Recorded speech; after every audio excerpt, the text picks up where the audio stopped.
alcoholic. I think it's a great pleasure that they asked me to introduce the speaker. I've been trying to figure that out all day. I've been doing a lot of research on him since yesterday. And usually I can find something to say about somebody when I get up here, because usually you introduce the speaker with some background. And I really tried on this. I took him to Mount Rushmore today, and while I was trying to find out something about him so I could tell you tonight, he fell asleep. And I guess that will tell you that I should get out of the tour guide business. And just in case he has that same thing happen this evening, I was kind enough to bring him some bookmarkers for the big book in case that would happen. I did find out, though, by listening this evening that he has an interesting past, as much as I could find out about it. He said he got in trouble with sheep, or he worked with sheep, or something like that.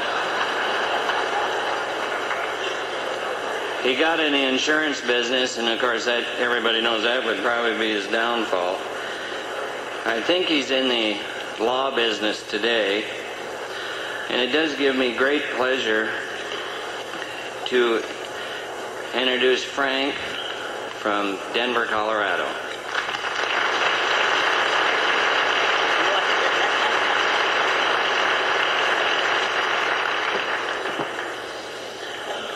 My name's Frank. I'm an alcoholic.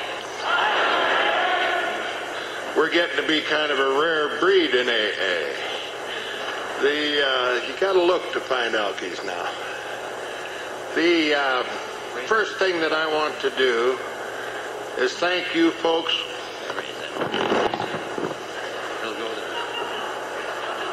for your hospitality.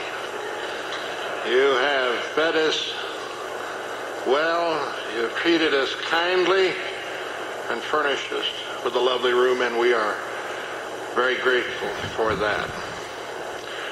Now, Roger's introduction wasn't too kind. I got off on the wrong foot with Roger. He and Bud met me in the airplane, and Roger's got a car a block and a half long. Got a lot of gold on him. I said, boy, you must have had to steal a lot of stuff to get that. Well, he took offense to that, but he confirmed my worst fears when he said he sold insurance. Now, Bud, on the other hand, was, I can't badmouth him too much, because he had the good taste enough to invite me to speak here. But he's pretty compulsive. He called me, 6 months ago or so to speak at this thing. And then a day later he sends me a letter and asks for my itinerary. I think he's a little bit on the compulsive side. I'm not a circuit speaker. I rarely speak at these conferences, and I have not over the years.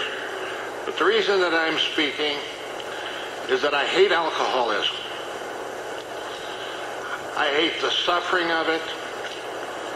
I hate the deaths of it. I hate the souls that it steals. And I've committed years ago, when I committed to the program of Alcoholics Anonymous, to make every effort that I could in respect to alcoholism. There's a myth in AA that people get sober in Alcoholics Anonymous. That simply is not true. Most people that come in Alcoholics Anonymous do not get sober. One fellow at York Street that sat there for years figures it's 6%. I figure it's a little higher, but not much. Most people that come into Alcoholics Anonymous do not do the work, and they go back to drinking, and they die. But I have a promise in this book that says that I can get and stay sober the rest of my life if I'm willing to submit and to do certain simple things, precisely spelled out in the 12 steps of Alcoholics Anonymous.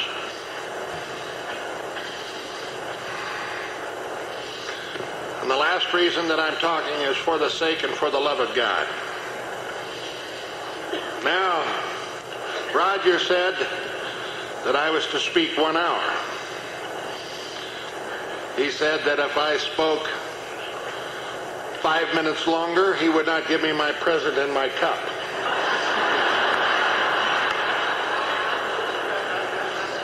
He said if I spoke longer than that, I could walk to the airport. Now, in all fairness,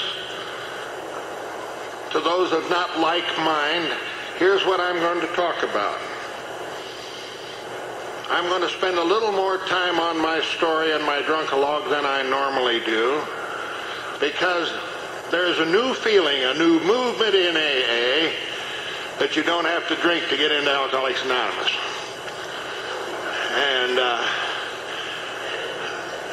And that you can have other funny aberrations is sufficient for qualification for membership. I have a book that says Alcoholics Anonymous is for alcoholics. And that's the position that I'm going to talk about tonight. Now, that may be offensive to a few of you. Then I'm going to talk about how I do the steps and how I did them the first time through. And I'm going to tell you how I do them on a regular basis. And that's how I stay alive and how I have recovered from the disease of alcoholism.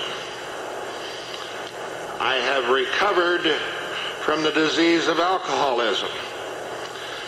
Now, I have a book that says it shows precisely how the first 100 people recovered from alcoholism. It is popular in certain quarters to say, I'm recovering. Now, you may know immediately that those that say they are not. They are telling you this program does not work. They are telling you that they are less than they are, and they are not responsible for their lives. That anything that happens to them is because they are recovering. And they have no responsibility. But I have recovered. Now, I have temper tantrums upon occasion. Rare indeed, as my wife will attest. But that is not because of alcoholism. It's because this phenomenon of the recreation of the ego. And it's not because I have not recovered. Now, I do not mean that I have been cured.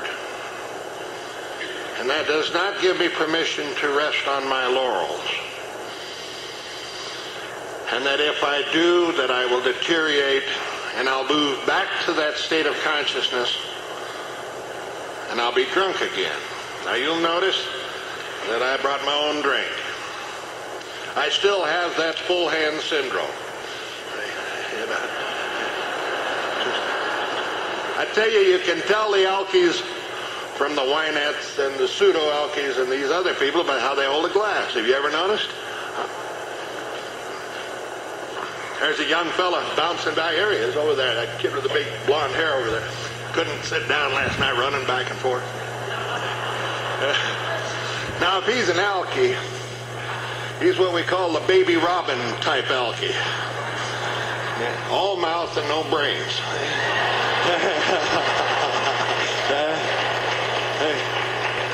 Now, I'm not setting him up as an object of ridicule. The tragedy is that an airhead like that and his ilk die so goddamn quick.